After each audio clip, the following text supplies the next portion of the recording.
안녕하세요. 이번 F팀 발표를 맡은 28기 이금민입니다. 이번 F팀에서는 ESG 지수에 대해서 발표하도록 하겠습니다. 저희는 ESG 등급의 중요성 및 최근 성과, ESG 지수의 책정 방법, 현행 평가 기준의 문제점 및 대안 제시를 토대로 부산 소재의 상장 기업을 대상으로 한 부산의 ESG 지수를 도출하였습니다. 첫 번째로 ESG 등급의 중요성 및 성과입니다. ESG는 Environment, Social, Governance를 줄임말로 각각은 환경, 사회, 지배구조를 뜻합니다. 재무적인 성과만을 판단 기준으로 한 전통적인 기업 평가 방식과는 달리 장기적 관점에서의 기업 가치와 지속 가능성에 영향을 주는 비재무적 요소를 충분히 반영해서 기업을 평가하고자 만들어진 평가 기준이라고 볼 수 있습니다. 이러한 ESG는 최근 그 중요성이 부각되고 있는 상황입니다. 경제적인 성과만을 기대하던 기업 역할에 대한 가치관에서 점차 우리의 전반적인 삶에 긍정적인 영향을 주는 행동을 기대하게 되었고, 실제로도 기업이 사회적 책임 및 환경 책임 등을 수행할수록 장기적인 기업 성과에 긍정적인 영향을 주고 있다는 점이 과시화되고 있습니다. 국내 시장에서도 이러한 ESG 트렌드를 따라 ESG 성과가 우수한 기업들로 구성된 ETF 상품들이 다수 상장되어 있습니다. 기업의 지속가능 경영이 주목을 받게 되면서 ESG 성과가 우수한 기업들도 함께 주목받고, 이러한 기업들로 구성된 ESG ETF가 우수한 성과를 내고 있는 것입니다. 하지만 시가총액이 큰 기업이 ESG 부문에서 또한 우수한 성과를 내는 경우가 대부분입니다. 이러한 현행 ESG ETF가 다른 여타 ETF 상품들과 큰 차이를 두지 못하고 있는 것은 아쉬운 부분이라고 생각합니다. 따라서 저희는 ESG 산업의 특성을 부각시켜 다른 ETF와의 차별성을 둘 수 있는 ESG 인덱스 개발의 필요성이 대두되고 있다고 생각합니다. 이 그래프는 코덱스 200 ESG 관련 ETF 성과입니다. 지난 3월 이후 소폭의 변동과 함께 점진적인 우상향 추세를 보이고 있다는 것을 확인할 수 있습니다. 다음 차트에서는 ESG ETF 구성 종목들을 보여주고 있습니다. 현재까지는 삼성전자, SK하이닉스와 같이 기존의 전망이 양호한 대기업 위주로 구성되어 있음을 확인할 수 있었습니다. 다음은 ESG 지수의 추이와 현행 지수 책정 방법입니다. 현재 국내 ESG 지수 책정은 한국기업지배구조원에서 평가를 진행하고 한국거래소에서 평가 결과를 바탕으로 각 기업들의 지수를 산출하는 방식으로 진행되고 있습니다. 한국기업지배구조원에서는 각 기업의 공시 자료와 같은 기초 데이터를 수집해 기본 및 신업 평가를 진행하고 평가 데이터 검증 및 기업 피드백을 진행합니다. 여기서 ESG 부문 각각의 평가 항목은 다음과 같으며, 다음으로는 각 부문의 세부 평가 항목을 살펴보겠습니다. 우선 이 부문의 핵심 지표는 다음과 같습니다. 아래와 같이 환경보호 및 관련 활동 시행 여부에 초점을 맞추고 있는 것을 확인할 수 있습니다.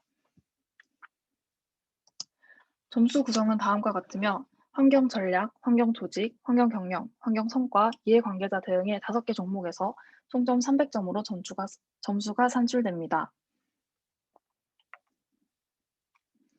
S부문 핵심 지표는 크게 다음과 같으며 사회적 기업으로서 갖추어야 할 책임과 관련한 기준, 노사관계 등이 포함되어 있습니다.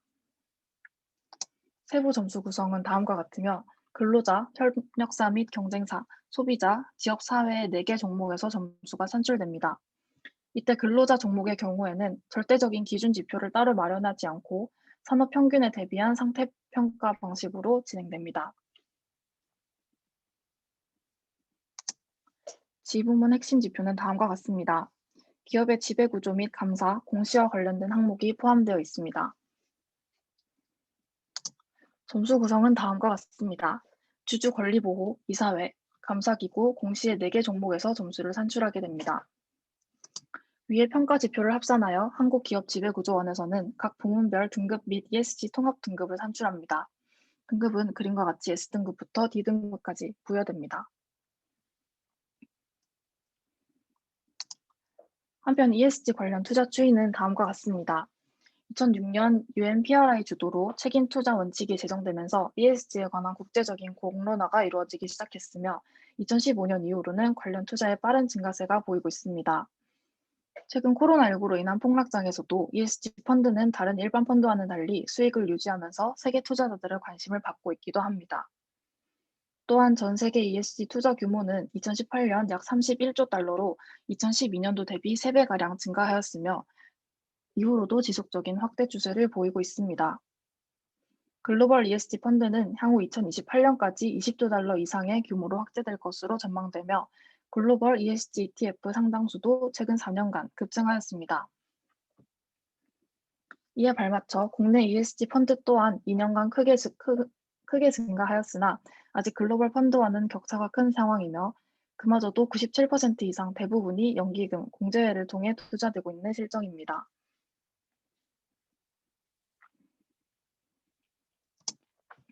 다음은 코스피 200 ESG 인덱스입니다. 이름처럼 코스피 200대 기업에 속하는 기업들 중에서 적합한 기업만을 선정해 산출되는 지수입니다. 2020년 이후 빠른 회복 및 성장세를 확인할 수 있으며 전기전자 산업군이 그중 가장 큰 비중을 차지하고 있다는 점을 확인할 수 있습니다. 다음은 KRX ESG 리더 기업 150 지수입니다. 캡 적용을 위한 비율은 매년 6월, 12월 정기 변경일에 정기적으로 조정하였고 특정 종목의 편입 비중이 지나치게 높아져서 연계된 상품의 운용이 곤란한 경우에는 수시로 비율이 조정되고 있습니다.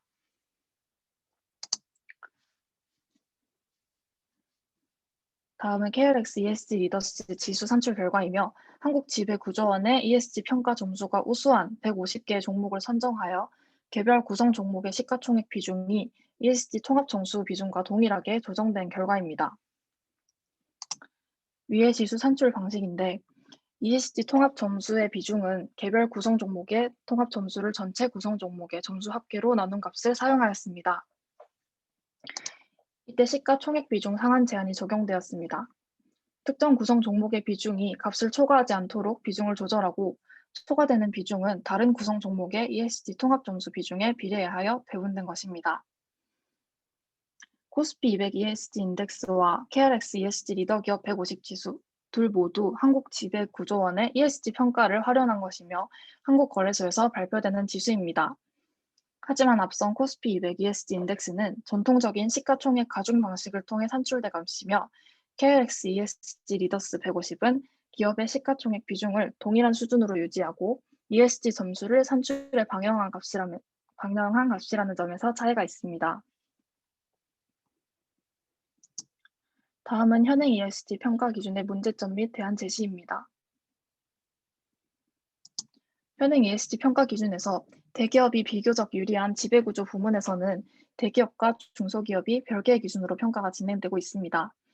그리고 전년 대비 ESG 등급 부여 현황표 상에서 사회 및 지배구조 부문은 각 등급별 기업 수의 분포가 상대적으로 종교 분포 형태를 띠고 있습니다. 반면 환경 부문에서는 하위 구간인 C에서 D 등급의 기업의 수가 집중되어 있고 저희는 이를 통해서 현재 대기업과 중소기업의 ESG 점수 격차가 환경 부문에서 많이 부각된다는 점을 확인할 수 있었습니다. 또한 ESG 평가 시 대기업과 중소기업의 점수 차이는 환경 부문에서는 환경 경영 부문이, 사회 부문에서는 근로자 측면 부문에서 특히 두드러졌습니다. 앞서 제기된 평가 기준의 문제점에 대한 첫 번째 개선안입니다. ESG 등급 책정에 불리한 특정 산업군이 발생하는 문제에 대한 개선점으로 각 기업의 산업군별 ESG 부문의 가중치를 달리하여 책정하는 방법입니다. 저희는 서스틴베스트사의 산업군별 ESG 가중치 모형을 참고로 하였습니다. 이렇게 산업군별로 환경, 사회, 지배구조의 비중을 달리하여 특정 부문에 취약한 산업군을 보조하여 점수를 산출할 수 있게 되었습니다. 두 번째 개선안은 ESG 등급이 기업의 규모에 비례하는 경향에 대한 개선안입니다. 기업의 비재무적 성과를 평가 기준으로 두자는 취지에 맞게 기업의 시총이나 규모와 같은 재무적인 성과가 ESG 등급 책정에 결정적인 영향을 미치는 부분은 개선되어야 한다고 판단하였습니다. 그 방안 중 하나로 기업의 시총을 기준으로 구간을 나누고 각 구간의 기업끼리 비교를 진행합니다.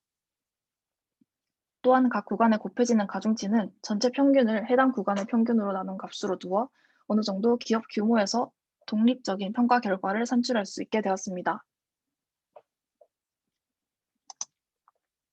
세 번째 개선안입니다. 앞서 ESG 3개의 부문 중에서 환경 부문에서 특히 우수기업과 중소기업 간의 격차가 큰 것으로 확인되었습니다. 환경 부문에서 설비 투자 액수 등 기업의 규모와 직결되는 평가 지표가 대다수이기 때문인 것으로 판단하였고, 저희는 이러한 격차를 완화시키기 위한 추가적인 보완책을 마련하였습니다. 이는 환경 신기술 발급 현황과 환경 법규 위반 여부입니다. 환경 신기술 발급 현황은 성과 측정 중심의 기존 ESG 평가 방식과는 달리 신기술 개발에 대해 점수를 부여한다는 점에서 기업 규모의 평가 개입이 적은 편이며 사회적 기업으로서의 잠재적인 성장 가능성을 반영한다는 점에서 의의가 있습니다. 환경 법규 위반 여부는 위반한 법규의 상세 사항이나 사안의 경중은 고려하지 않고 오로지 관련 법규의 위반 여부에만 근거하여 위반 사항이 없는 기업에게만 가점을 부과하는 방식으로 평가됩니다. 이는 평가 지표로서 타당성을 갖출 뿐만 아니라 타 기업들에게 위법 행위에 대한 경각심을 일깨울 수 있다는 점에서 채택하게 되었습니다. 이렇게 환경 신기술 발급 현황 및 환경 법규 위반 여부에 대해서는 해당되는 기업에게 각각 0.5점의 가점을 부과하였습니다. 마지막 개선안은 사회적 기업의 재무 건전성 문제에 관한 것입니다. 한국의 사회적 기업은 재무 상태가 불건전한 상태에서 국가의 보조금을 목적으로 운영하는 경우가 상대적으로 많은 편입니다. 따라서 국내 기업에 대한 평가는 재무 건전성도 함께 고려하는 것이 적절할 것으로 판단하였고, 그 중에서도 기업의 자기자본 비율을 통해 평가를 진행하였습니다. 자기자본 비율의 경우 1에 가까워질수록 기업의 재무 상태가 양호함을 나타내며 각 기업의 ESG 평가 점수에 이 자기자본 비율을 더하여 재무 건전성에 대한 평가를 추가하였습니다. 다음은 부산 소재 상장 기업에 대한 주가 조정입니다. 아래 표가 주가 조정 결과이며 스텝 1의 값은 기업의 산업군별 ESG 비중을 다르게 반영하여 계산한 것입니다. 그리고 스텝 2는 시총을 기준으로 구간을 나눠서 가중치를 곱한 값이며, 스텝 3는 환경 신기술 발급 및 환경 법규 위반 여부에 따른 가점 부과 결과값입니다. 최종적으로 이 스텝 3 값에 자기자본 비율을 더하여 재무 건전성에 대한 평가까지 추가하였습니다. 기업은 시가총액 순으로 나열하였으며 여기까지 총 40개의 부산 지역 상장 기업을 대상으로 주가 조정을 진행하였습니다.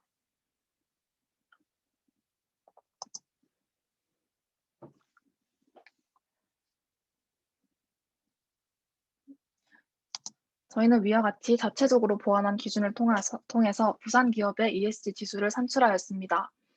2017년 1월의 지수를 100으로 두었을 때 현재 2020년 말의 지수는 약 5.3% 성장하였습니다.